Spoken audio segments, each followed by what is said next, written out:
Welcome to the War Insider YouTube channel. You can support our Ukrainian team by subscribing. Bakhmut remains a highly significant region in the ongoing Russian-Ukraine war, with no decrease in tensions. The clashes in Bakhmut, which hold strategic importance for both nations, are steadily intensifying. Russian leader Vladimir Putin has made capturing Bakhmut a priority, as it will provide the invading Russian forces with a foothold for expanding into Ukrainian territory. His plan is to launch a major attack on February 24th, the war's first anniversary. Ukrainian leader Vladimir Zelensky and his army are resolute in their determination to keep Bakhmut from falling into the hands of the invaders. In a recent speech, Zelensky stated firmly that Bakhmut is their fortress, and they will fight with all their might to defend it. The steadfastness of Ukrainian leader Zelensky and his troops was recently demonstrated by a significant event. The Ukrainian army demolished a bridge in Bakhmut, the very same bridge that the Russian invaders had intended to use to capture Bakhmut and expand their control over Ukrainian territory. This action thwarted the invaders' plans once again. Let us examine this operation of the Ukrainian army, along with the current state of affairs in Bakhmut. The region has been a focal point for major clashes since the start of the Russian-Ukraine war. In June, the Russian occupiers intensified their focus on the area. Putin, who had previously failed to achieve success in the region due to the incompetence and reluctance of his troops, deployed the Wagner Group to Bakhmut. Despite this move, Russia was still unable to take control of the region, and the determination of the Ukrainian army pushed the Russian invaders out of the area. Frustrated by their defeat, Putin released prisoners from jail and sent them to fight in Bakhmut alongside the Wagner Group. The prisoners were promised freedom after 6 months of fighting, but most of them died due to successful attacks by the Ukrainian army. Despite all of these losses and efforts, Russia was still unable to occupy Bakhmut.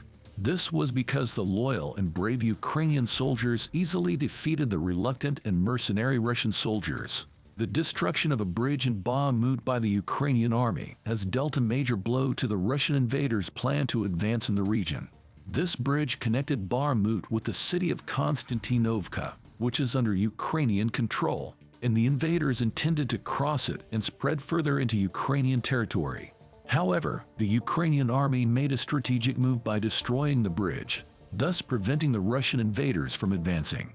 This was a major setback for Putin, who had hoped to occupy Bakhmut and then move on to the towns of Sloviansk and Konstantinovka in the Donetsk region.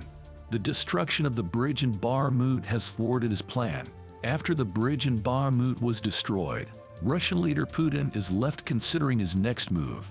Meanwhile, Yevgeny Prigozhin, the head of the Wagner Group, which had deployed most of its troops in the region, has made a statement acknowledging the failure of the Russian army and the Wagner Group. The Russian occupiers can no longer hide their defeat. Prigozhin stated, "Bakhmut will not be taken tomorrow because there is intense resistance and grinding. We will not celebrate in the near future." He also conceded that Ukraine is becoming more active in Bakhmut and increasing its reserves in the area. The Ukrainian army has reinforced its personnel and equipment in Bakhmut, with most of the city under its control. The Russian occupiers had claimed to have captured Bakhmut about 2 months ago, but this statement was refuted when the Ukrainian army shared footage of the ongoing clashes in the region. A commander serving in the Bakhmut region of the Ukrainian army recently provided an update on the situation there. According to the commander of the Svoboda battalion, in a radio broadcast, the majority of Bakhmut, including its center, is now fully under the control of the Ukrainian army. As the Russian army continues to face increasing personnel and equipment challenges, it appears unlikely that they will be able to achieve Putin's goal of annexing Ukraine. Since the beginning of the war, the Russian invaders have lost control of the territories they previously occupied one by one, and have withdrawn from almost 70% of Ukrainian territory. Despite the cultural significance of Bakhmut to Putin's aspirations, the exhausted Russian army is unlikely to succeed in their mission. Dmitry Polyansky, Russia's deputy permanent representative to the United Nations, has stated that the capture of Bakhmut is crucial for Putin to achieve his goals in Ukraine.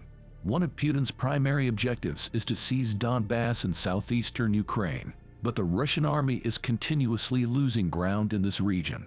The majority of soldiers serving in Bakhmut are part of the Wagner Group, which makes Yevgeny Prigozhin's statements about the situation in the region highly significant. In recent weeks, Yevgeny Prigozhin has been admitting defeat in his statements.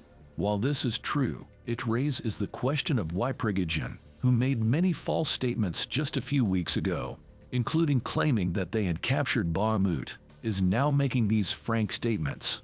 The answer to this question suggests that there are tensions between Putin and Prigozhin. Although they were close friends before Russia's attempt to invade Ukraine, their relationship has been strained due to the losses and setbacks suffered by the Russian army. This is the main reason for the disagreement, which has caused Prigozhin to speak openly about the problems and losses the Russian army has experienced. Prigozhin even admitted that there is a lot to learn from the Ukrainian soldiers. He recently criticized the Russian bureaucracy, referring to it as a monstrous bureaucracy. Prigozhin stated that if it weren't for this bureaucracy and the obstacles that it creates, Bakhmut would have been taken before the new year. Prigozhin has linked the failure of the Wagner Group's soldiers with the Kremlin.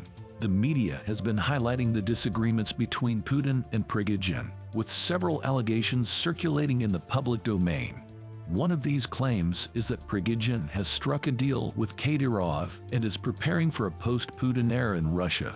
Kadyrov's recent criticisms of the Russian army and its commanders seem to support this theory. Another allegation suggests that Kadyrov is passing on secret information to Prigozhin, which he obtains from his close relationship with Putin. These claims indicate that preparations are underway for a transition of power in Russia.